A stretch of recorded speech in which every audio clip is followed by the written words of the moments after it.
art do you have behind you today? Mostly looks like some of the same work that we've Oh, already it is. seen. It is the similar work. Not much has changed in the background this week. You know, not trying to not trying to change things up too much. Gotta spread out the art as it comes. So I really want to get into this band story out of Russia. And I'm not sure if we're in show or out of show right now, but let's just say we're in show. How are we going to negotiate talking about this in a way that's, or are we just going to go for it? Is it okay to say the band name? Let's go for it, Yeah, dude. right. We Yeah, say dude. fucking shit all the time. Okay, so Mac Young, I want to start the show there. So I'm going to let you start because you were the one who sort of originally brought this to my attention. No, that's not to say that I didn't see it. I mean, I watched the whole game, right? We can get into the game also if you want to, but like the more interesting story to me is kind of here. Yeah, no, I agree. I mean, when I saw it at first, I was kind of mad because it looked like Croatia had a little bit of a counterattack going, and then we see all these people run out onto the field in what looked like policeman uniforms, and then of course, as FIFA, we know they pan away from that stuff immediately. But upon further research, for those listeners out there who didn't quite catch it, that is the band named Pussy Riot from Russia, and they are known for being against Vladimir Putin and his views, and have actually like many of their songs are against the current regime in Russia.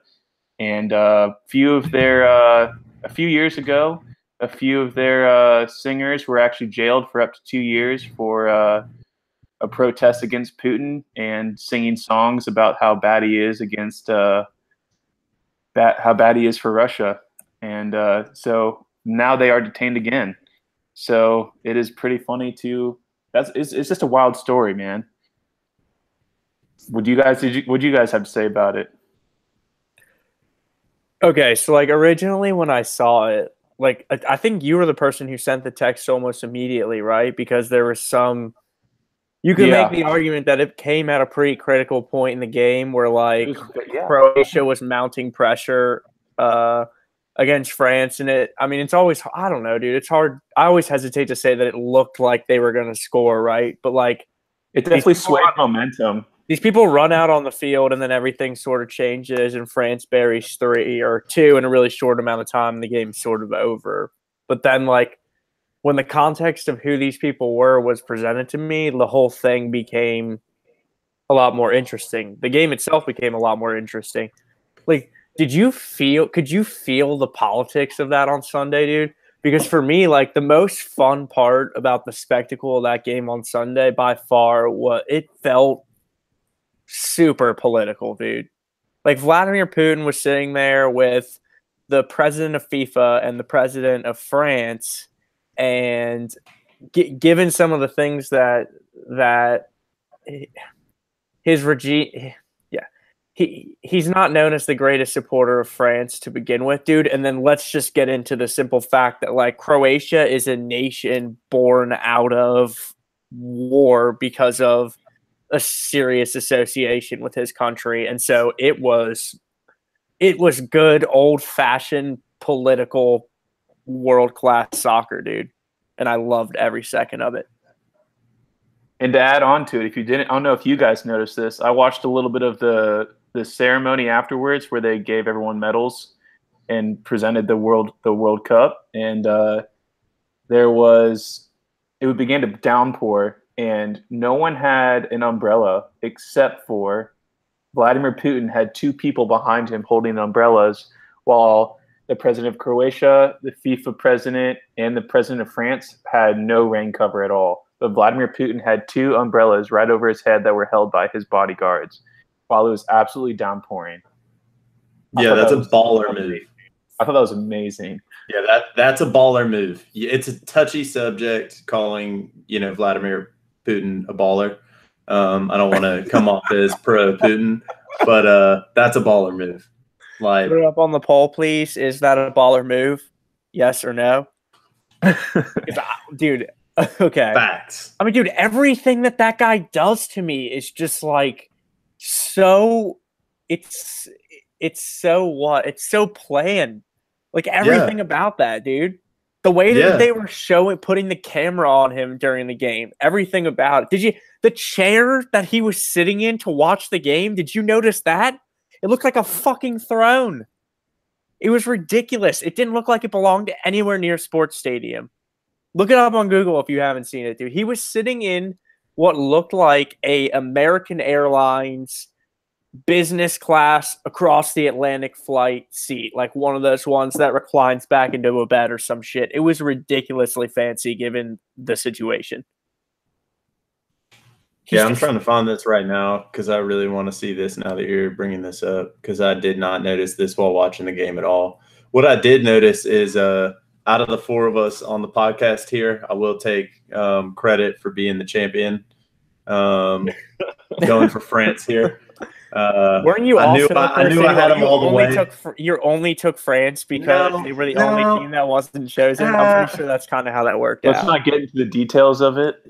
We can talk semantics all day. But the main thing is, I'm pretty sure when it came down to the Final Four, I ended up going against the guy who's obviously not here tonight, Alec. What's up with that? Great run. Yeah, but also, dude, like you're gonna go so hard for Croatia, and then they lose in the final, and you're gonna bail out. Come on. Ooh. Yeah, selling annuities into the wee hours of the night. I don't think so. Wait, what? He's selling annuities in the wee hours of the night. I don't think so. He's just trying to get out of this, so he doesn't have to face the truth that his team lost.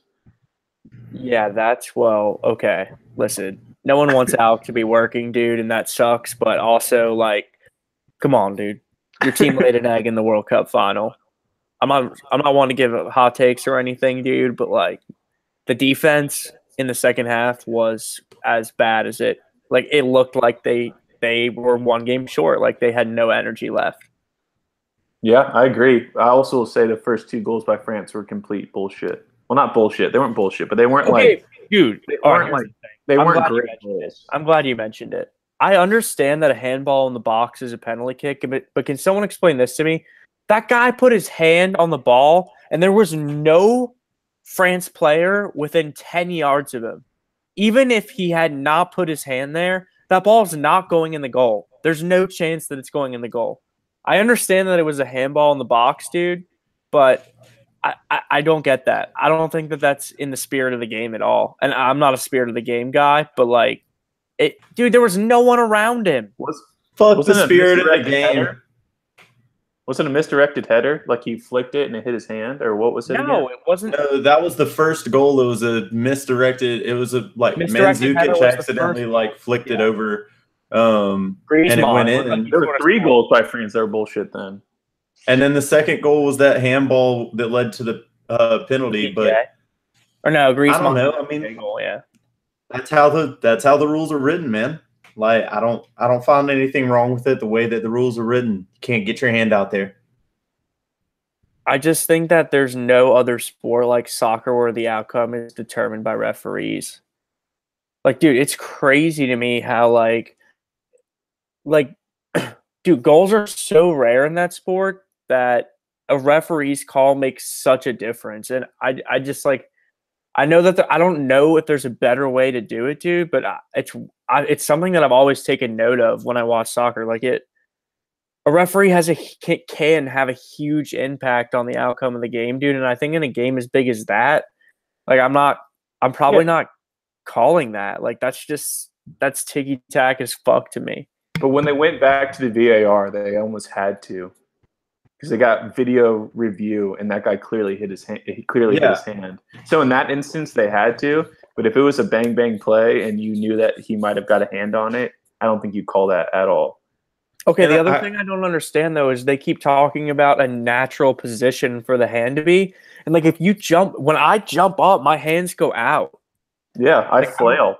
So I don't understand what's unnatural about what that guy did. He was jumping in the air and his hand followed where his leg was going up.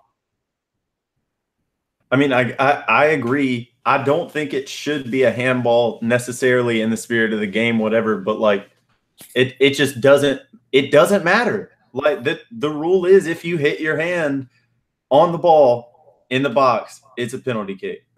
Like, it doesn't matter if, like, in any way, and a natural position in soccer for your hands to be is you have to keep them by your side.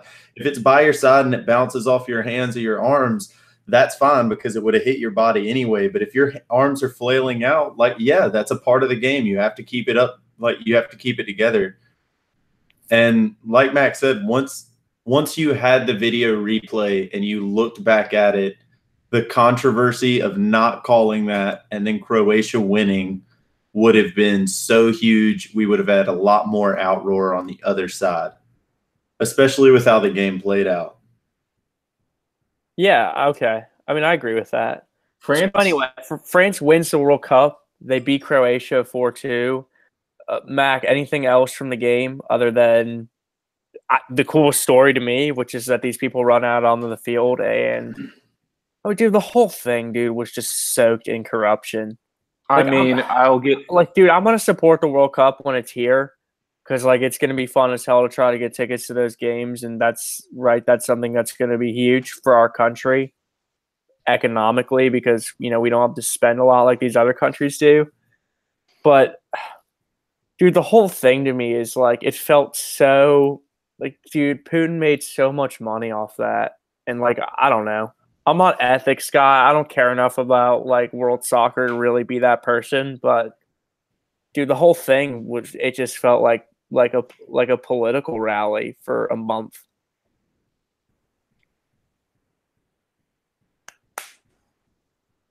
Sorry, I forgot what I was going to say. Oh, okay. Here, I'll tag this back in. Okay. So I don't know if one more point on the World Cup, and we know that it's in Qatar next, right? Is that where it is? Yeah, Yep. 4 years, 4.5. Is it 4.5 years or is it 3.5 years? I think it's because they're doing it in November. So yeah, so they're trying to make it cooler. Instead of 110, it's going to be 106. right. But, Okay. Weather aside, though, does that mean that it's in 3.5 years or in 4.5? Are we going to go through 4 summers and then into November and play it, or are we going to do it in November of that year before the 4th summer? I think it's 4.5. Yeah, that would make more sense. Anyway, But what were you saying? Here's my point. So one of the biggest sponsors, I think the biggest sponsor for the World Cup is Budweiser. In Qatar, alcohol is illegal. Does that mean that Budweiser will how does Budweiser continue to be a sponsor of the World Cup if they are the sponsor of a World Cup where that country does not have alcohol? I mean, okay, is there not still a chance that they're not going to actually play this thing there? Because I think it's pretty set at this point, man. I don't think that it's set that they're going to have the infrastructure to house fans. I think that's going to be their problem. But the players are going to get there, and the stadiums are built to play the games, and they're going to have places to stay. But I think the problem is going to be getting fans of these teams to go there and watch these games. I have to imagine that it's prohibitively expensive for the average person to travel there. Oh, yeah. I mean, I would assume so. It's a super rich, corrupt country. Which, I mean, the fact that it's bouncing from Russia to Qatar to America really just like nails your idea of how corrupt it is. And I mean, Qatar World Cup's gonna be terrible, man. It's gonna be awful. And to answer your question, it's in 4.5 years. It's in 2022 in November. But I mean, it's gonna be an awful World Cup, and I would hope that America finds a way to make it. Well, they will. They're expanding the tournament, aren't they? I think in this next World Cup. I know it's either this World Cup or the next World Cup, they are expanding it. And I have to I have to imagine that teams like the U.S., who are literally a tie away from getting in this time, would get in under that next format. I don't know that for a fact, but I know that at some point they're expanding the tournament. Yeah. I mean, dude, like, even if they make it, man, like, in the first game this year, Russia beat the doors off Saudi Arabia, and if that showed me anything, it was that there's no reason to expand the tournament. So, like, dude, teams like the U.S., like, I'm sorry, it sucks to say, and I know we're more into it. I know Fox wants them to be into it, but it's I don't know. It seems insignificant to me at this point if they're going to expand the field just so that teams like the U.S. get in. Well, we won't have to worry about that because the U.S. will get in naturally when they expand the field because it does happen in 2026 when it comes to the U.S. So, okay. Well, there you go.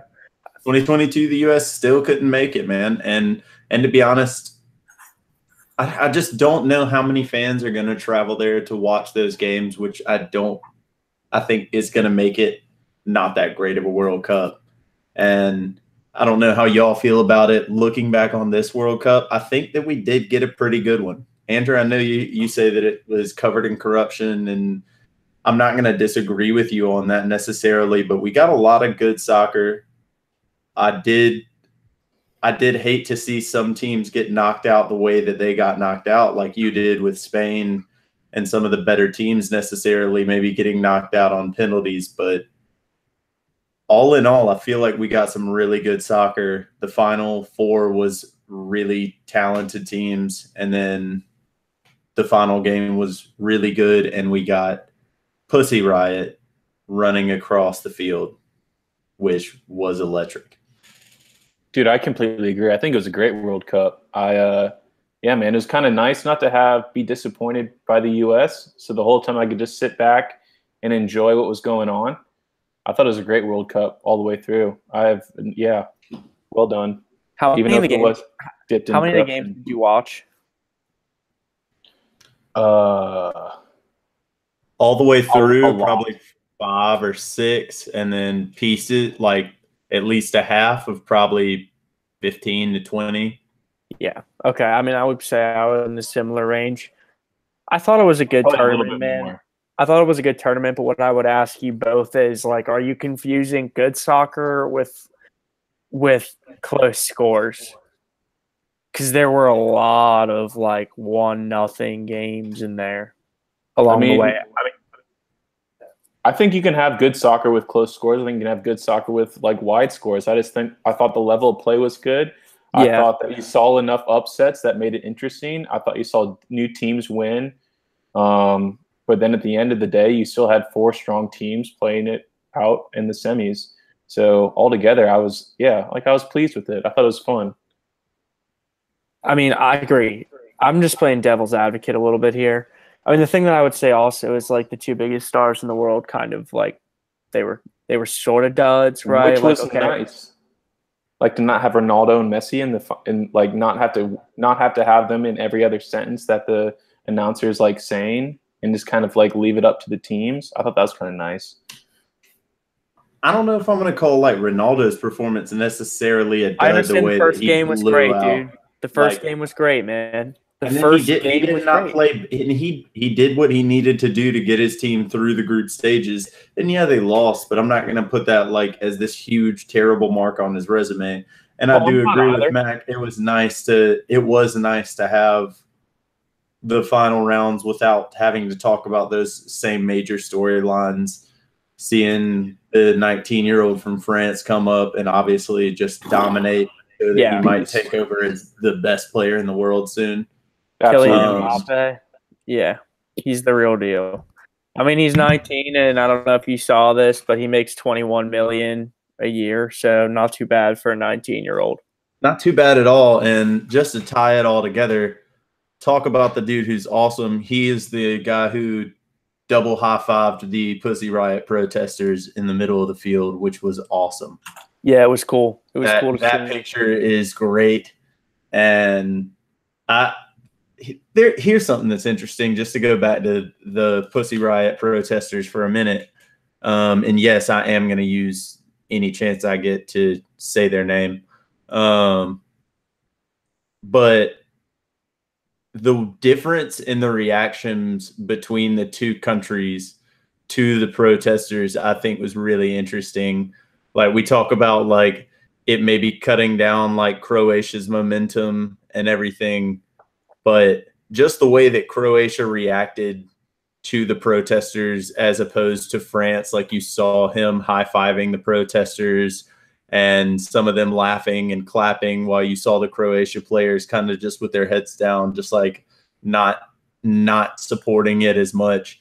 I thought that was really interesting, and maybe that's what more played a factor than the cutting of their momentum is how they were reacting to the protests themselves. Another thing to add on to that, kind of not really answer, but add on. I was reading the New York Times earlier, and it said that there was a reason for like the Pussy Riot members specifically like sought out the France players because Putin has made so many negative comments towards France and the French people and the French government that Pussy Riot was like, they were all trying to give them high fives, but some of them just didn't make it there before that they were tackled or thrown down to the ground by Mandusic. But yeah, it was crazy. And then I love Mandzukic, dude. That's so funny. It was so political, dude. Like, it was awesome. I really enjoyed it, and that was the thing that I enjoyed the most about it. I can't lie. Like, it was such a political game. It was two perfect teams playing in a perfect place with one weirdly perfect man sort of presiding over it in a way that I adored. Yet again, got to be careful when we try to call Vladimir Putin perfect in any sentence. But I feel you for the situation. For the situation, you never said it was Putin. The perfect person to be there. Perfect. I said he's a weirdly, adorably perfect human. He looked like a Bond villain. Like, the way that they kept showing him, he looked like fucking Goldfinger, dude. I was waiting for him to take off his shirt and ride his bear off into the sunset. I thought that he was going to have some sort of pool of sharks swimming in his box, dude. Oh, he's great. As you've said for a long time, and I definitely agree with you, it doesn't make sense. We have a KGB, like, ex-operative as leading Russia. It is a Bond plot to the T. Something that I found out really interesting reading up on Pussy Riot here. Did you realize that two members of the group appeared in the third season of House of Cards as themselves? Nope. Well, no, that's a developing story. What's House going of on Cards season 3, episode 3. Good to know. The the wife of one of the guys the guy who ran on the field. So it was one guy and 3 girls ran on the field. Yeah, the one's married to the chick, right? Yeah, the guy is married to the woman who was arrested like a couple times, like back in 2012 and 13, and she appeared on House of Cards as herself. That's actually pretty funny. Yeah, political, man. It's all political. Yeah. So, fun fact: you wanna check out the wife of the guy who ran on the field at the World Cup final. Go check it out. House of Cards season 3, episode 3. Terrible season, by the way. Don't watch all of it. God, it was terrible. Are you a House of Cards person? Nah, not anymore. Season 1 and 2 were all right. Season 3 and beyond kind of were trash, in my opinion. Okay, so this is sort of, I guess, my last thought on the World Cup and something that I was thinking about in terms of this ban running out there. In terms of sort of a spectacle and a way to be seen by the most amount of people at the same time worldwide, is there any better way to do it than running on the field at the World Cup final? The Super Bowl, I guess? Is it? No, it's gotta be. I think it would be the World Cup final, dude. As far as eyes and like global. I'm just saying, like, if there was some way that you were talking about a scenario where you were just simply trying to be seen by the most massive amount of people at the same time that you possibly could. World Cup. I think, yeah, like it's Summer Olympic track meet, maybe, because there's more countries involved in the final race. Yeah, maybe, but then I just feel like over 1 billion people watched the game, right?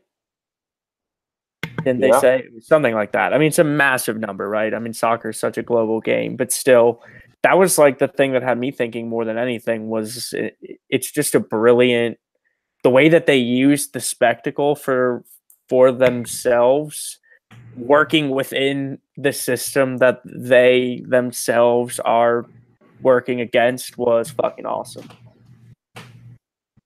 Yeah, no, it's a heck of a story, obviously. I do the soccer hardos out there I know feel this way, and a small part of me does feel this way that a little of the attention was taken off some of the players there for that amount of time, and a lot of the talk has gone away from it, and it's put doubts in people's minds, like, was the middle of that game tainted? Did it change how the game ended up playing out? And I don't think it necessarily did. I mean, we saw a 2-goal spread. Mandzukic got that goal back in the 60-something minute, and they had 20-something minutes to get another goal and come back and make a run there. And I mean, they didn't. And I get what you mean. Their energy was cut down, but I mean, we said last week, and Andrew pointed out when I jokingly said I'm forced into taking France here, that, like, on paper, France was the best team out of these Final Four going into the Final Four. They were better than Croatia on paper, slightly, probably. Croatia is a phenomenal team, but No, they were better. No question. France is just a little bit better of a full team, and I think that Croatia had their chances. You can say the goals were flukes, but Croatia caused those goals, and France didn't cause those goals on their side. So, Yeah, I agree. I mean, I think it's pretty evident, as we said like 5 times, that the momentum definitely swayed after this Pussy Riot ran on the field. That there was definitely a counterattack happening, and they ran right at their timing of their run was bad. Anyway, but yeah, How did they final. get on the field too, dude? I know that they've been trying to figure that out. That's something that I sort of want to keep an eye on. Yeah, because there's lines of people in neon vests that just their whole thing is just not even looking.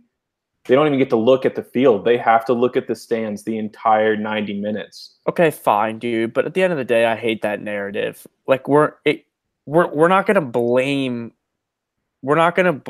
Croatia's loss or take away from France's win because activists ran on the field halfway through the second half. I'm not buying that. I'm not either. I'm just saying that definitely in that moment there was a momentum switch. Yeah, okay. But all in all, a good tournament. France wins, and so do you, because you're listening to From the Nosebleeds podcast. Keep it right here. We will be right back.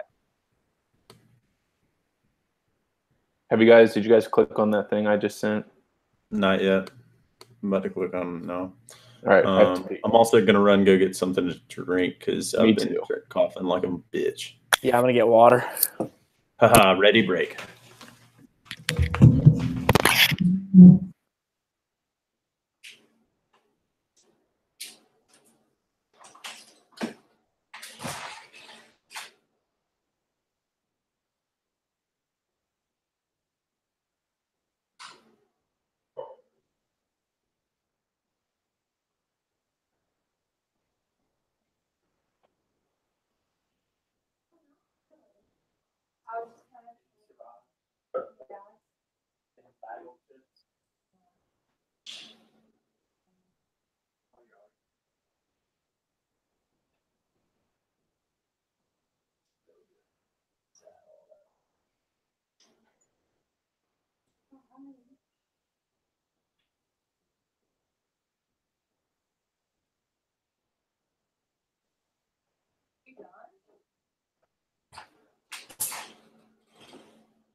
Andrew, have you clicked on Mac's image that he sent?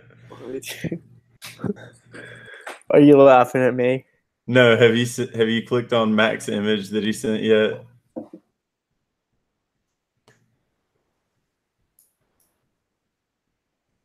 I just did.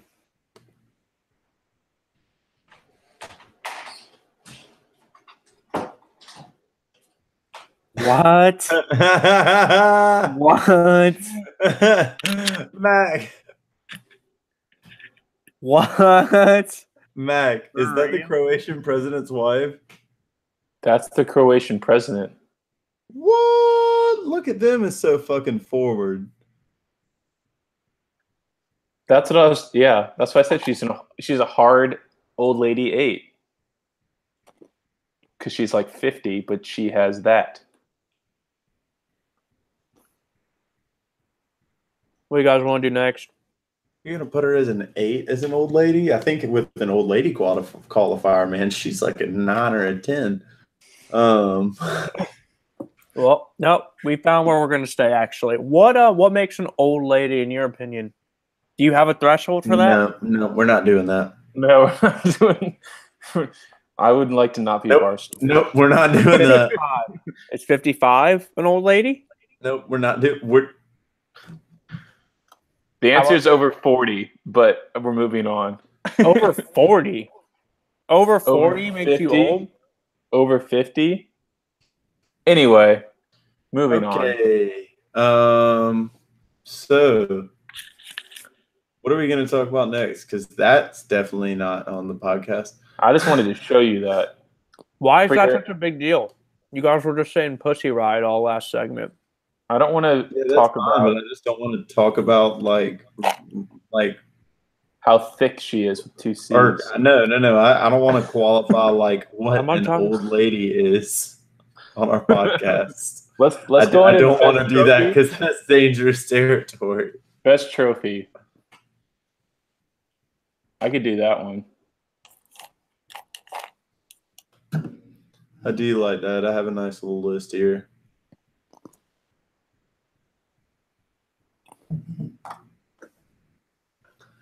Does my swim trophy count? Sure. What was the event? Backstroke. How was the length? 100 meters. Yeah. That's 3 laps? 4 laps? Yeah. I mean, it was a participation one, but yeah. I sort of had to quit. A purple ribbon. I'm so sorry for interrupting there, bud. I had to quit team swimming because when it got to the point where I had to do kick turns, I was sort of out. Yeah, I could just never get it down. I don't know. I always got water in my brain, which made me feel very uncomfortable. I mean, did every child do swim when you're a kid? Like, did all of us did? I'm guessing. Yeah, that's a great question. I mean, I think soccer and swimming. Put it up on the poll, please, though. Did you do swim team? Or is that just like a really white thing? Are we trending super white and elitist here that we're not acknowledging that the vast majority of people didn't do swim team? Definitely white. That's definitely white. Definitely a super white, like a white kid thing. I mean, like, I don't know. It's like I don't know. Every like typical soccer mom, white soccer mom has their kids like swimming as like kids on the swim team during the summer. It's just a thing that happens. Yeah, well, because moms don't want to spend time with their children either, or they just need time to like go run errands and stuff. And swim team practice, at least for me growing up, was twice a day. It was like 8 a.m. to 10 a.m. and then it was like 4 p.m. to 5:30 p.m., which is like prime mom time. True. Yeah. No. I had the early morning swim, but it was just for like 2 hours. I didn't have the twice a day. But it was kind of a wake up, send the kids off, and go do what I need to do for the day, and then bring the kids back. And they're usually like off anyway because they're awake and have energy. It tires the kids out. Yeah. Did you bring home a lot of trophies from swim team? I did not. I was very terrible. Not that I was that bad at swimming. I was pretty good at swimming. Didn't quite have the body for it as a 9 and 10-year-old, and like I was a little heftier, if you will, in the midsection. You had a little buoyancy to you. Yeah, I didn't grow and like get a little taller and a little leaner till about sophomore year of high school. So yeah, no, I was pretty terrible at swim. A lot of participation trophies, and the kids on my team were good. So I got a couple silver medals for relays, but I was definitely the reason that we didn't win gold. I same narrative over here, man. A lot of purple ribbons for participation. And yeah, I've always been short and fat, so that I just kind of been sticking to that for my whole life. Did you keep all those participation ribbons that you were receiving? When I was probably until like middle school, and I got rid of them. When you started replacing them with trophies for lacrosse that were more earned.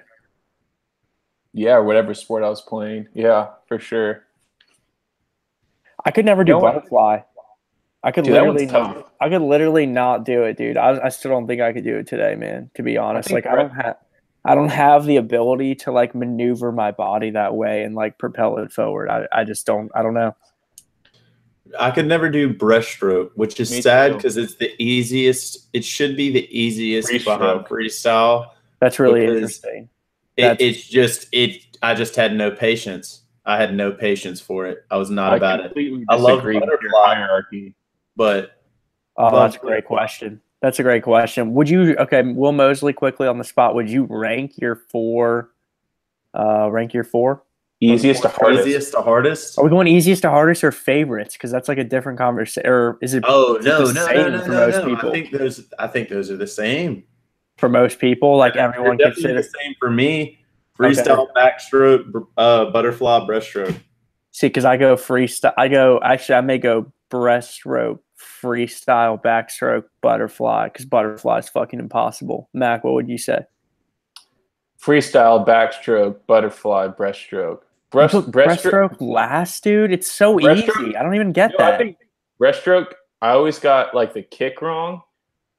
I always would kick one foot than the other instead of both at the same time, and I'd get like penalties. Get penaltied for it. Yeah, you gotta touch the wall. You gotta touch both your hands to the wall and all that. Yeah, and exactly, and that one always screwed me up. So it is the stroke that most closely resembles the doggy paddle. I'm pretty sure. Is that fair? I mean, yeah. Well, yeah. I also think it was the stroke where the kids who could dive the furthest in the pool always won those races.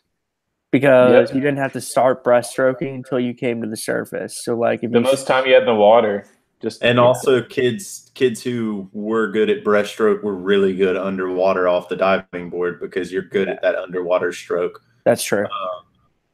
And I mean, there were kids who would just dive in and take it a full length until they turned around and then only had to do breaststroke all the way back. And those kids were incredible. Those are the type of people that should be playing or that should be swimming in the Olympics now.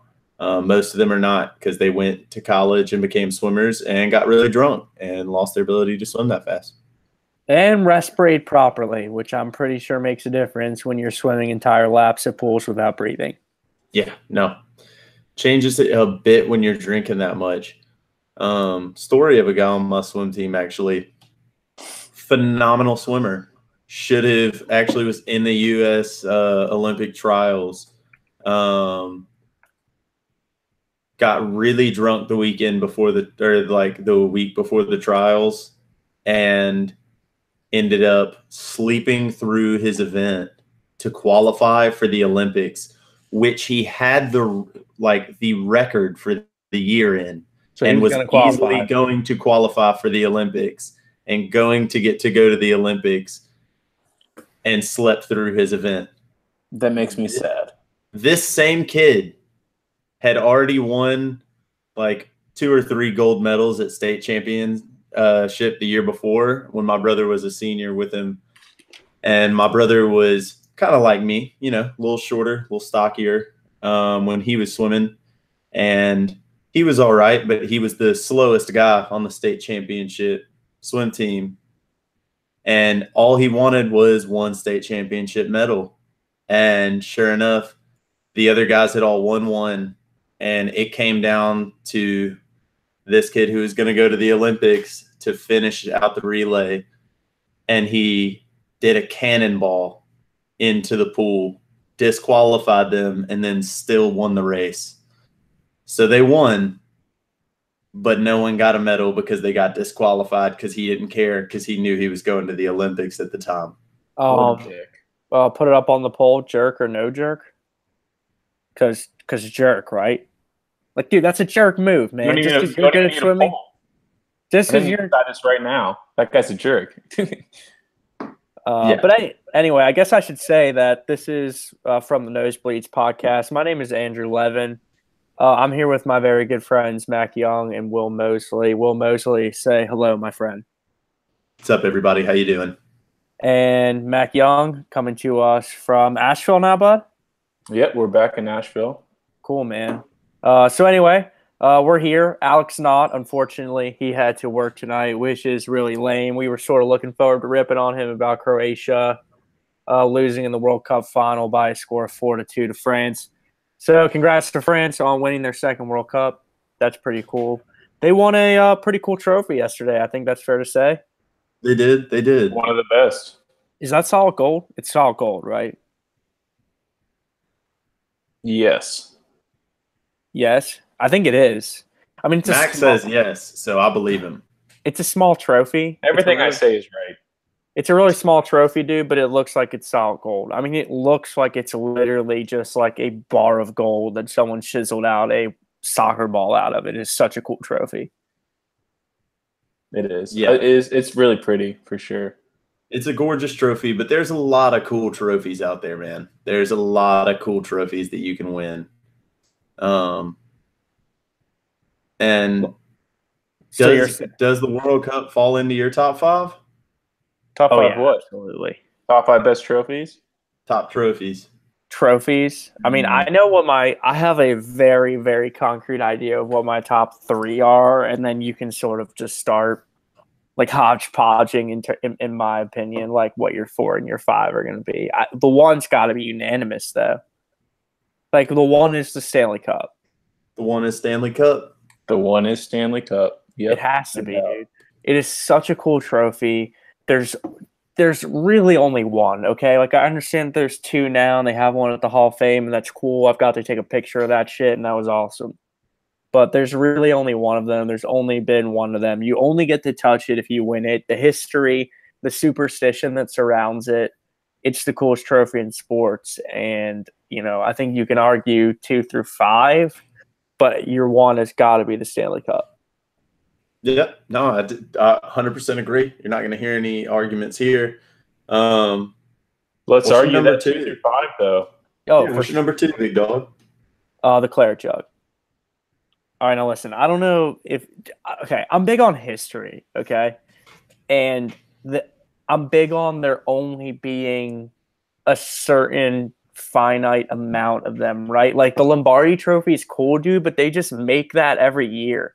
Like it's not rare, literally, and I value that in like a cool trophy in sports. So my number 2 is the Claret Jug. You get it for winning the British Open in golf. It's old. Look it up on Google. Some of the stories surrounding it are absolutely ridiculous. Everyone has held it, from Harry Vardon and Tom Morris to Tiger Woods, and I think that that's pretty cool. All right. Let's just finish your list out here. Let me hear it. Okay.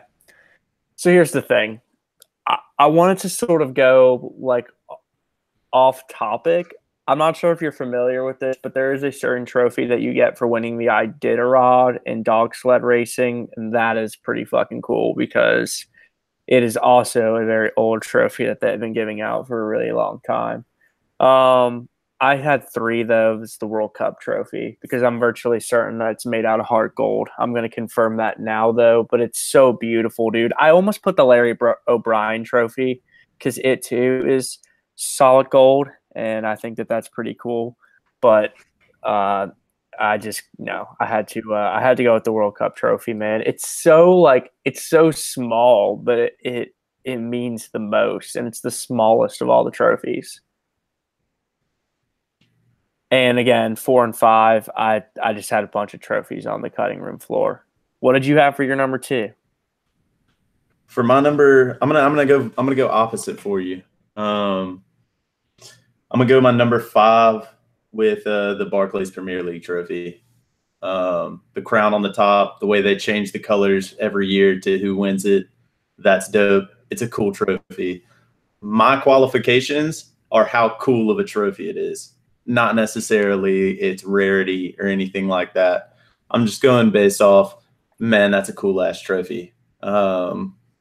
Definitely got Stanley Cup at number 1. Going Barclays Premier League at number 5. Larry O'Brien at number 4. I'm going to go Wimbledon Women's at number 2 because the Wimbledon Women's Trophy is super, super dope. And then number 2, I'm actually leaning towards going the MLB Champions Trophy.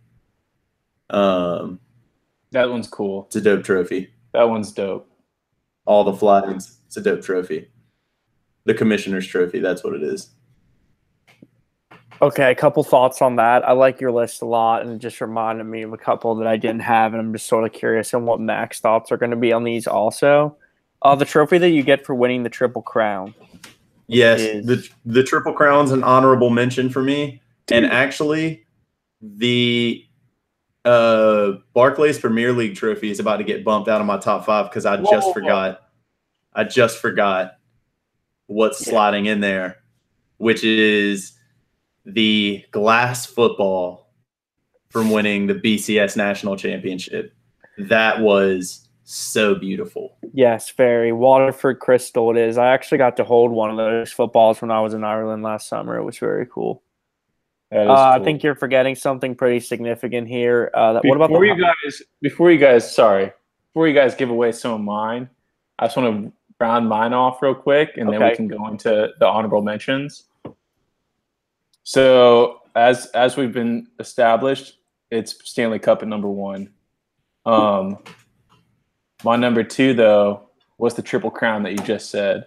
I mean, it's literally a crown with the emblem of the team you play for at the forefront, with the color as the color of your team at the top. Interesting. So you're actually talking about the baseball Triple Crown, because I'm talking about the trophy you get if you have the horse that wins the Triple Crown. Okay, I was talking about the baseball Triple Crown. No, that's a cool trophy also. Miggy's Triple Crown, he could literally put on his head. That's pretty cool. I'm also talking about the baseball Triple Crown. But another one I'll put out there, as we kind of mentioned before with your friend friend or not friend or acquaintance kind of fucking that up. An Olympic gold medal is a pretty badass trophy. Just is it a trophy though? Is it a trophy or is it? Yeah, we all. I'm qualifying it because I had the green jacket on my honorable mentions. Dude, come on now, wait up. Yeah. See, you're jacking his thunder so hard, dude. So bad. All right, I'm going right into my honorable mentions after you, so I just get all of mine out of the way. So Olympic gold medals 3, 4. I got a green jacket. Yeah, it's cool, dude. It's maybe one of the coolest awards. So then, is it a trophy? I'm going awards, man. And then, as Will said earlier, the Wimbledon women's trophy. I think my first thing I would do would be to eat my next meal off of it, because it's literally a platter. You can't do that off of many trophies. And then my honorable mentions that I'll throw out there are the WWE championship belt, which would be fucking dope just to wear that around. A little Aaron Rodgers for you, Will. And then all of the college football rivalry trophies that go from like kegs to cowboy hats to that's like a axes, separate. That's like a separate barrels. dude. That's like It is, but they're cool and they're original and they pertain to just those two teams. Like the Paul Bunyan Trophy between Minnesota and Wisconsin. it's That's awesome. pretty badass. That's a separate power ranking that will be happening in the fall. That's a lame teaser. That's a really lame teaser because we're still not all that close to then, but that's something that's got to happen come fall. Yeah. Mark it down right now. Did any you the Heisman that I was leaving out there, and I actually gonna go with a trophy that's similar to the Heisman. I'm gonna go with the NBA MVP trophy. Really similar to the Heisman, but I think it's just cooler. No, the one that starts with Maurice Podoloff. Yeah, not even close. Yeah, but that's a dope trophy. If we're gonna go with just bronze figure trophies, I get the Heisman thing. I don't think it's that special because I don't value college football that much. Don't come at me. Actually, do come at me at Moseying Along. Come at us at _ the Nosebleeds. I don't care about college football. We'll get into that later. No, let's get into that now. What? Like you're just over it? I mean, I just don't think it's a very good product. I don't think the NFL is a very good product. I don't think that either. I mean, I think it becomes exciting football, but I'm just kind of. You said NFL's bad product? Well, yeah, I think it is 100%. Do you disagree with that? I think it was 100% awful product this past year. It was awful. I think there's a chance with some of the injuries not happening and some quarterbacks developing that it can become better. Or if the league changes to overvaluing a quarterback and all of the other teams being terrible if you don't have a good quarterback. But I mean, when it came down to it, we lost a lot of the best players in the NFL this year, and I don't think many people would argue that the quality on the field suffered because of that. And I don't believe in NCAA athletics as it is. I don't think that they're very good for athletes, and I don't think they're very good for product on the field or on the court anyway. So no, I'll be with you on how awesome the college football trophies are and how intense the rivalry games are and how awesome of an atmosphere it is. But I mean, there's a lot of bad games. There's a ton of bad games, man. And the thing that really began to wear on me last year, especially, and I think it's probably always been there, but more so this year, it's just, dude, no one tries to throw it anymore. Like, there's no willingness except for Aaron Rodgers and maybe two other quarterbacks to throw the ball down the field, and it's just boring. It's just really boring, dude, to watch Cam Newton throw 4-yard button hooks all day, dude. There's better things to do on a Sunday. I don't disagree with you because of the amount of injuries and just everything that happened in the NFL last year. I guess I just like football, so it's hard for me to say that's bad product when I enjoy both college football and the NFL. I mean, that's also a product of where I grew up.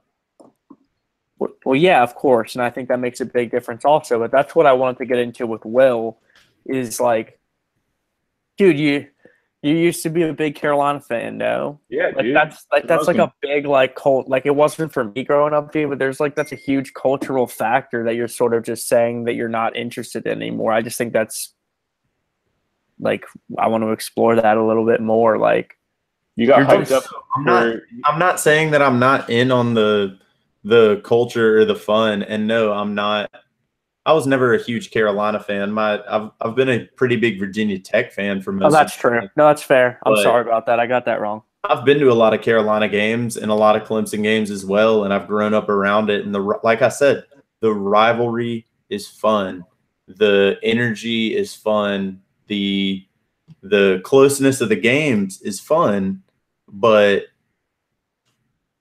the product on the field isn't necessarily all that good. And yeah, I get that maybe you have a couple good games at the end of the year that are really good, but I mean, for the most part, Alabama dominates, Clemson dominates, Ohio State and Michigan and some of the Big Ten schools dominate, and you see You see some good schools from around the country, and then you see a lot of really bad football being played elsewhere. Like when it comes to college football. And in the pros, I agree with Andrew. Like, I just feel like a lot of teams are scared to throw it downfield because they don't have that great of a quarterback. Okay. I agree with everything you just said, Will. And also, is that not what I've been saying about the NBA, like, for the last month? And, like, you guys keep telling me that there's something, like, dude, there's something to care about there. I agree with you. Like, the thing that makes college football boring to me is, like, there's no salary cap, obviously, because, like, players don't get paid, and I'm using that with air quotes here. But also, like, there's nothing stopping Nick Saban from getting every single good player. Yeah, no, I mean, I see you on that, but my argument for why that's not a waste in the NBA is I get to watch developing talent. And the problem with football is, man, do we know if any of this talent really develops? Really guess how talent develops? In the NBA, I get to watch players who are usually 5-star recruits in college end up, or in high school, end up going to big schools and playing in the tournament. They end up getting drafted and they end up playing in the league, and we get to watch that. And I just feel like that's worth it. And in football, you don't necessarily see that, man. You don't see 5-star high school recruits in the league. You don't ever see them in the Super Bowl. Like, you rarely see these great college players pan out. And I just think that for that reason, if the product's not very good and I'm not watching players develop for a league that's good, I'm just not super into it anymore. I understand where you're coming from. I just think that, like, dude, players don't pan out because the sport is so unbelievably random, right? Like, the randomness of injuries in football is ridiculous. I mean, I get what you're saying. I agree, dude. Like, I'm at a point now where we're gonna do something fun with the show in terms of fantasy football, and that'll be great. And I'll keep an eye on that on Sundays. But like I said, dude, like, I'm not filling up my weekend time with it anymore. I'm just not doing that. Like, and like, I'm like, all the ethics and stuff aside from watching college football on a Saturday all day, like, it's just the product is not very good anymore. It's not entertaining to me. And so, I mean, I just, like I said before, I think there are better things that you can do with your weekend space.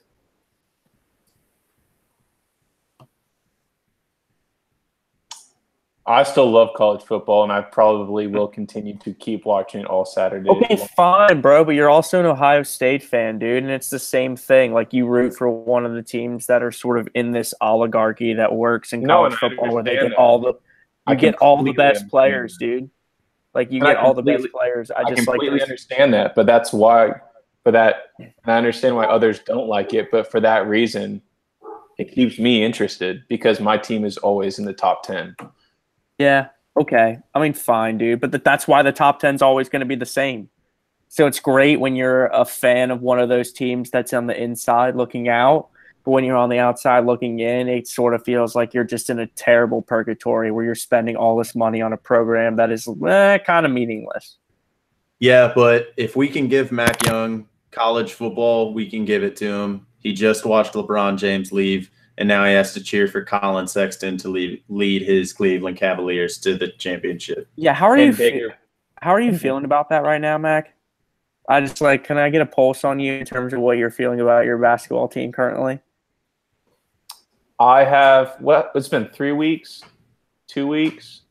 It's been 2 weeks, and I have been slowly writing not an essay, but just like a thank you to LeBron. And it is just so hard to get through. I almost cry every time. He just meant so much for that team, man. And it is just, like I've said before, it feels like I lost a loved one. Are you serious? Yeah, dude, it's rough. I'm having a hard time with this loss. Am I gonna ask for ripping on him for that? Not at all. Okay. What are you talking about? What do you mean? What am I talking about? That's ridiculous, dude. No one should no one should be that emotionally invested in anything involved in a sports team that you feel that inside you at any point. I'm probably the most fanboy out of, like, the four of us. And he not only meant a lot for the team that I love, and I'm not just a bandwagon fan for the Cavaliers, but he's meant a lot for the state of Ohio. He's made them relevant. He's done all this stuff. He's put through like over 1,100 people into college on full scholarships. Okay, hold on. We're not. Just let me finish, man. He's done a lot for the state of Ohio. So having him leave to go to California means a lot to me, man. Will Mosley is raising his fist above his head right now, sort of. Breach. That's just okay. All right. It's LeBron, dude. If LeBron left your favorite team, you'd be a little bit sad, at least. I mean, dude, I don't blame you for being sad at all. Like, you're about to go into the same thing that I'm going to go into with the Rangers here. Like, it's going to be a dark few years for sure. Yeah, it was tough going through that with the Braves. Now look at where you are. I know, just killing it. So anyway, anything on the Braves, Mosley? Anything at all? How many games have you watched in the past couple weeks? Is the answer still 0? 3 outs, but not of 3 different games. So Will Mosley still not watching the Braves, but you are listening to From the Nosebleeds podcast. We close up shop next. Keep it here. What's up, dude? Not much. Ooh, what have you guys done so far? World Cup. Yeah, Pussy World Riot. Cup, Pussy Riot, and ranking of top trophies in sports. What you guys have is Um, the top 3. Everybody had Stanley Cup as 1, and then we all separated kind of drastically. I had the MLB Commissioner's Trophy, Wimbledon Women's, Larry O'Brien, and the BCS glass football. Do you have a that top was 3? that was gonna be my number 1. You have But they don't give that out anymore. You were going to make that your number 1? I love that trophy. I understand like the Stanley Cup is like probably the most iconic because it's the Stanley Cup. You know what I mean? Like the playoffs are named after it. But it was going to be that Stanley Cup, World Series, and then Lombardi. And I was going to throw something together after that. But all right, so we're going to come to you at some point in this last segment for that. So figure out your 5th. so World Cup. Do you want to hear Mac and Andrew? What were your finals again? So I had Stanley Cup, the Triple Crown for baseball, an Olympic gold medal, a green jacket, and then I had like all these are interchangeable, like WWE belt, the Wimbledon like women's platter, or the college football like rivalry trophies. Oh God, dude! You're gonna have to help me out here. I had Stanley Cup, and I had Claret Jug at 2, and then World Cup at 3. World Cup trophy at 3, and then I had Heisman Trophy at 4, and at 5 I had Did you have Larry O'Brien on the list? You had Larry O'Brien. Yeah, can't remember. All gold. We're just ranking like the literally the physical trophy itself, right? Like not. I ranked awards. Well, I mean, like, yeah, I mean, I had an honorable mention was the green jacket for the Masters. That was my 4. I mean, we're just like Andrew's criteria was different than mine. His criteria was like my criteria is a lot of the uniqueness. Mine was how cool it is. Yeah. So we'll just whatever your top 5 is, go ahead and solidify that, and then. Okay. Do you have anything Andrew, else? you want to bring us back? I don't really have anything specifically. Okay, I have a couple fun things to get to, and then we'll hit Alec for a few minutes, and we'll get out of here kind of playfully. All right. Dude, there are always dogs barking in the background on this show, dude. No, I'm not, dude. It's fine, man. The voice that you hear coming through there is our good friend Alec Goecki has finally made it in and has got himself set up. And so, Alec, thank you so much for joining us just as we're about to sort of run out of here real quick on you. Thanks for letting me jump on, guys. Getting stuck late at work is probably the worst thing ever, no? No, it's up there. It's up there with eating a full can of Spam. Which you did, by the way, for the show. I've done. For still nothing, right? That's to be clear, right? Still nothing. Still $0.00. We've got to get something out to you soon, dude, for sure. Anyway, you're listening now to our podcast, which is from the Nosebleeds podcast. My name is Andrew Levin.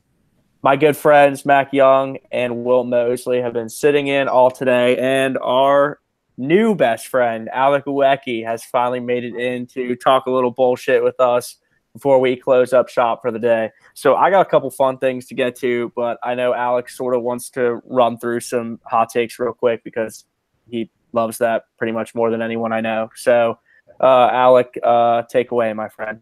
So I think first I'm going to jump in. I know you guys did your trophies, and I think that I touched a lot of the bases probably in a different order.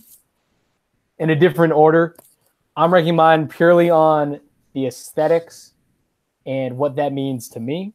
So we'll go from there. I think number one, BCS Crystal Football. I'll always remember Vince Young holding up the football after Texas beat USC. And that is, in my personal opinion, what was the coolest, that's a pro athlete, I want to be a pro athlete, moment as a little kid. Number two, I love the World Cup trophy. I think it's unique. I think it's special. I think it looks like it's 20 pounds of solid gold. Thank you. So I said the same thing. I think thing. that's like baller. That's baller as hell. Baller is the perfect word to describe it. It is. Number three, and I just jumped it with the World Cup in my original rankings, the Stanley Cup. They named the playoffs after the trophy itself. I think that kind of goes to show how important it is, and it's massive. It's the one trophy that I think size-wise epitomizes winning a pro sports championship. I feel like trophies for winning the NFL and the MLB and the NBA should be the size of a player. You get just a statue to carry around. Number four, World Series trophy. I think baseball, maybe not the most exciting sport, but the trophy is pretty cool with all the pennants on it. Really big fan of World Series trophy. And number five is Lombardi, because at the very least in America, I think it is iconic. That is super boring, but also the trophy that I would want the most. So that's my trophies. The NBA women's trophy is better than the Lombardi trophy. Aesthetically, absolutely.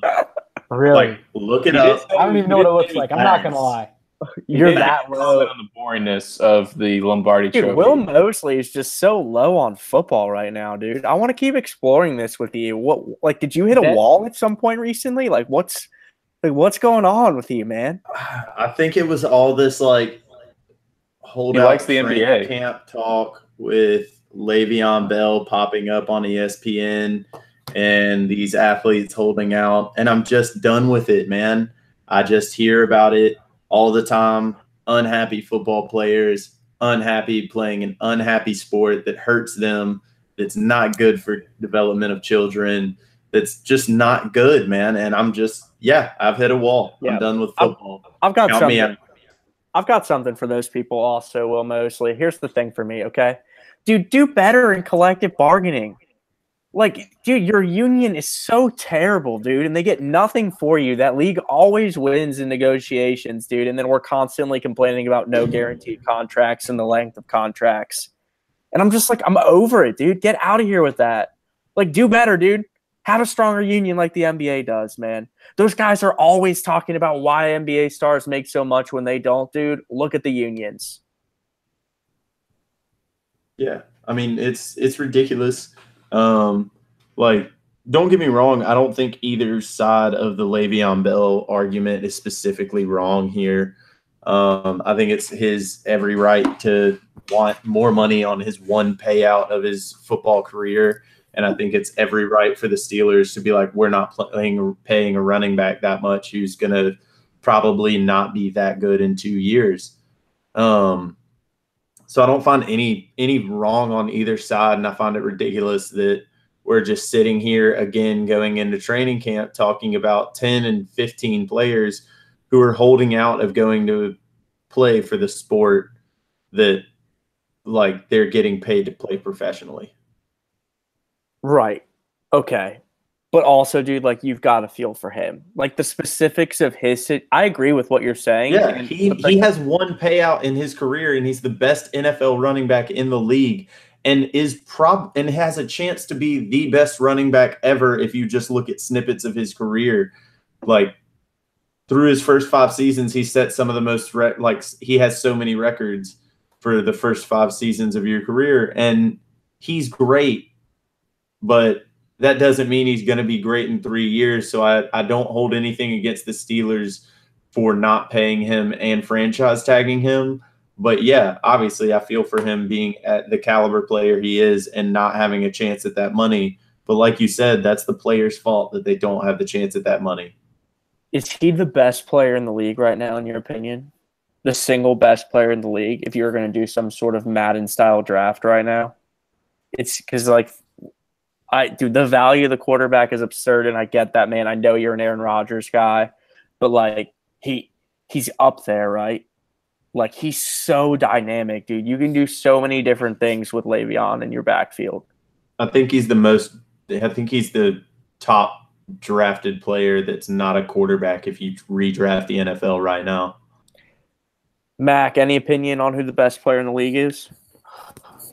I'm not even trying to play my Ohio State like fandom, but like I feel like you have to throw Ezekiel Elliott in that mix because he can block and catch just like Le'Veon Bell. It's the line, though, man. You would run for at least 1,000 yards behind that line, man. I'm over that. He's also great. He's a great running back as well, and he can block. He can block just as well as his line can. Fine, and he's also got the greatest line ever constructed in the history of the league. Don't get me wrong here. I'm with you, Mac. I think Ezekiel Elliott is one of the top running backs in the league. I don't think he's on Le'Veon Bell's status yet because, like Andrew said, he did come in to DeMarco Murray set some of the Cowboys' all-time rushing records behind the same line that he inherited. So I'm not going to say that he's the best ever when he didn't even break DeMarco Murray's season records, who was running behind the exact same line. And he's up there, though. He's up there. He's a phenomenal running back. And obviously ESPN did that best players under 25 thing, and he's the honorable mention running back. But yeah, he's a great running back, but you obviously have to take a little bit of a asterisk on what he's done by the fact that he's running behind one of the best offensive lines we've seen in 15 years. All right, Alec. So here we go, man. You got a minute here before we close up shop. We're going to let you get into whatever you want. First, we need a best player in the NFL, and then best player in the NFL, content. Aaron Donald. I don't think it's close. For what he does at his position, I think Aaron Donald is the best player in the NFL. 2, Croatia. Heartbreaking. I mean, handball in the box, video replay. It was actually a closer game than the score, but you're talking yourself into that, bro. Great for France. It's sometimes it's always nice to see talent win out. I'm not gonna lie. Oh, shut up, dude! What are you talking about right now? Is gonna give us 10 years of content. So we sat on here for 3 weeks and talked about how great Croatia was, and now you're saying sometimes it's good to see talent win out. You can get out of here with that. I'm not like, I got over the loss. Let's put it like that. Okay. What else? Lastly, the Le'Veon Bell stuff, and this is something I was going to bring on. I wasn't sure. I kind of rushed in late from work, but isn't this such like this is the 3rd year of this? I think it is in the Steelers, and I think the NFL should go to the Steelers and just say sign him, because I love the NFL. I'm not from a college football place. We don't have sports teams that equate to NFL. There's NFL teams and there's everybody else. NBA, MLB, NHL, however you feel.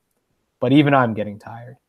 And I think it's time that we fight for some change in the sport that we love. All right, I we don't gotta know get how, into this but more. We're gonna get I'm into passionate about this. we're gonna get into this more in the coming weeks for sure, man. Because I'm fascinated by what you're saying, and then also, dude, I'm just a little worried for our good friend Will Mosley, who seems to be in a little bit of a football depression. Is that fair? Pay the players if they're gonna go out and do that to their bodies. I understand it. Like, I mean, I think that's pay the players, guarantee them their money.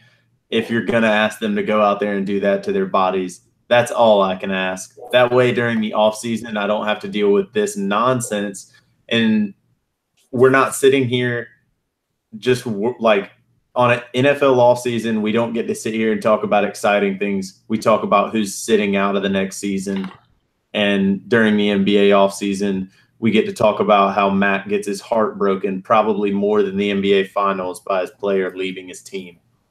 No, I have to root for the Browns. Whew. I don't wish that on anyone. I don't wish that on anyone either, but I do really wish that you guys will keep listening to our podcast from the Nosebleeds. Please continue to hit us up on Twitter at _Nosebleeds. Find us on SoundCloud. Go to the search bar. Hit the Nosebleed Sports Podcast. We are the real from the Nosebleed Sports Podcast. My name is Andrew Levin. Mac Young, anything to say before we close shop for the night? I don't really have anything. I will say that Alex Dark Horse pick for Aaron Donald was a great pick, and I did not think about the defensive end of the NFL. Because you don't think about defense, because only offense matters in that league. Will Mosley, the artistic man with paintings all over his shoulders. Anything before we get out here for the night, man? Football's dead. Wow. Bold statement, dude. We're really going to get into this next week for sure. Alec, thank you so much for hopping in for that last segment, man. We really do appreciate it. I'm sure you've got a bunch of more else that you want to get to. I know you and Mac may have something a little extra on lacrosse, so be on the lookout for that. But anything for now? Not that we have time for.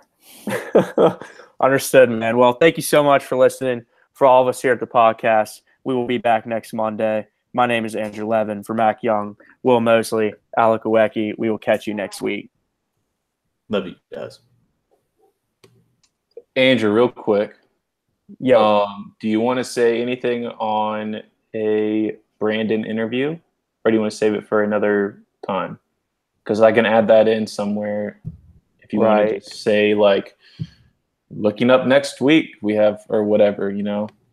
I mean, if you don't mind doing it in 2 weeks, I think it probably just makes more sense to do it next week and then do it with him for our first one ever. I'm totally fine with that. Because he's whatever works for him, man. Yeah, he's got a Mac also, so like he'll. So I think it would be cooler if it actually sounded like he was doing, like, calling in, right? Like we were all on the line. It wasn't just me. I guess if that doesn't work for your timeline, though, then I don't care. We can do that. Just whatever's convenient for him, you know. Right.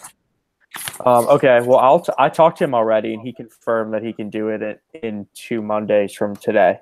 Okay, that sounds great. Yeah, I think that we'll just sort of settle it next week, and we can talk a little bit about it. And then I don't know. I was probably thinking like between 15 and 20 minutes. All right. That sounds good. And then I guess you and Alec are going to do something on the lacrosse. That's a plan. We're still figuring out time, but our plan is at least just do a little bit because it's a sport that we like, and his brother's playing in it. So, oh, that's awesome, man! I didn't know that he's on the team. Yeah, he plays for Scotland, so he actually just got his ass kicked by the U.S. Like 6 hours ago. It was Dude, that's awesome. That's really cool. It's in Israel, right? It is. That is okay. Well, damn, cool. Mac, I will let you know there was one funky point there I had where things, I wasn't talking during it. It was like when someone else was talking, but my recording stopped temporarily. It was when I was looking through all those links. Okay. So it may be a little funky, but like I said, I know I wasn't talking during any of it. Okay. So any point that I spoke is here. Okay. Will anything logistically, Mac, will anyone? I have mean, anything specific. Venmo when you get a chance. Oh but that's- God, fuck yeah! What's your thing? Will you text it to me right now and I'll do it? Yeah. Okay. Yeah, I'll share this and I'll do that right now. I'm sorry that that I Dude, said I don't care. Don't care at all. Yeah, but I'll send that to you. But anything else, guys? Yeah, so 2 weeks we'll do that interview. Next week, I guess I'll probably want to talk a little bit about the British Open. But I guess just stay on the text line.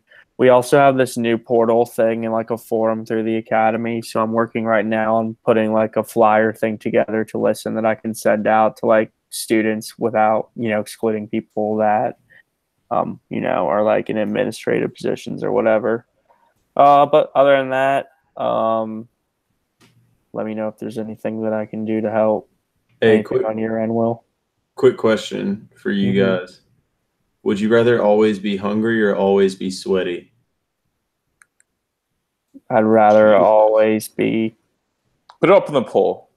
Yeah, Like put it on. how sweaty are we? No, it's Okay, we somebody got- else is doing it. Somebody else is doing it from an account already. So it's already like out there. I think I'd rather always be hungry. All right, boys. I'm gonna I'm jump hungry out most of of the here time. and eat dinner. Let me know if you need anything though, Mac. I'm gonna get that stuff Venmoed over to you. Okay, sounds good, man. Have a good one. Thanks. Yeah, Mike, you like humid sweaty? Is it just humid outside? I'm like kind of this hot. No, Am you're I, not like, glistening, dog. Are you dripping sweat? You're dripping sweat, or you're ravenously hungry? it doesn't matter. However you want it, you're equally as sweaty though as you would be hungry. So if Hungry. you're just like a little bit like damp, then you just like you're just a little bit hungry. But if you're like pouring sweat, you're fucking starving. I'd rather be a little bit hungry than a little damp. What if it was a Yeah. lot? Then I Same. might flip flop. No, Let's think say- about so like let's say I'd rather be really hungry and really wet than really wet. I think. All right. We're talking you just finished a lacrosse match in August, sweaty. well, that's Yeah, a level of sweat I don't wish on anybody. Literally yesterday. Or you lost your food and you've just hiked like 14 miles and you didn't eat the night before. Well, then I'm both Never sweaty mind. and hungry. No. That's the hunger though. You're not that sweaty. You're just hungry. I think I'd rather be hungry though. Still. But you're hungry, but there's never like a danger about you being hungry. You just feel like hunger. If I have like 3 liters of water or whatever, like I'll be okay, I guess. You don't If have this to is more worry like about the dehydrating inconvenience- from sweat, and you don't have to worry about dying from hunger. Oh, hungry, 100% hungry. Yeah, But you're always like, I just had an oh interview my God, today. I have to eat right now. I have to go. So peace, Like- boys. Okay. Oh, where are you going? What's with the? I'm just really hungry. All right. Classic. Mac, I'll tell. Yeah, I'm only gonna be in Connecticut for the next 2 days. So if you can find a time like after I shouldn't have to stay late the next 2 days, but